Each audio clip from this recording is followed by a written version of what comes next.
Telugu big boss season 8 ఫైనల్గా 4వ వారం ఎవరు ఎలిమినేట్ అవుతారని చాలా ఇంట్రెస్టింగ్గా సాగిపోయిందనమాట. సో డబుల్ ఎలిమినేషన్ ఉంటుంది, లేకపోతే సీక్రెట్ రూము అని చాలా వినిపించాయి. కానీ ఫైనల్గా ఈ వారం స్టార్టింగ్ నుంచి లీస్ట్ ఓటింగ్తో కొనసాగుతున్న సోనియా ఎలిమినేట్ అయ్యి హౌస్ నుంచి బయటకు వెళ్ళినట్టుగా తెలుస్తుందన్నమాట.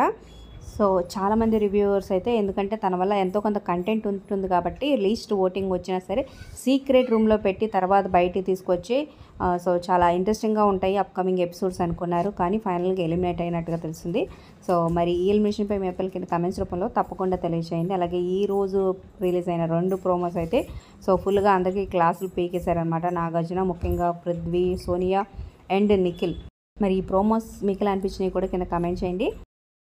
ఇక సోనియా వెళ్ళిపోయిన తర్వాత పృథ్వీ, నిఖిల్ ఎలా గేమ్ ఆడతారని చాలా ఇంట్రెస్టింగ్గా ఉండబోతుంది. అలాగే next week wild card entries, ఇక అక్టోబర్ 5న మెగా గ్రాండ్ లాంచ్ 2.0 ఉండబోతుంది అనమాట. సో ఈ వారం రేటింగ్స్ కూడా మంచిగానే వచ్చినాయి. సో టీఆర్పీ రేటింగ్స్ ఎలా వచ్చినాయని మన ఛానల్లో వీడియో ఉంది, ఒకసారి చెక్ చేయండి. Like, share, subscribe for more videos. అలాగే సబ్స్క్రైబ్ చేసుకున్నాక పక్కనే ఉన్న బెల్ ఐకాన్ ప్రెస్ చేసి ఆల్ అనే నోటిఫికేషన్స్పై క్లిక్ చేయండి.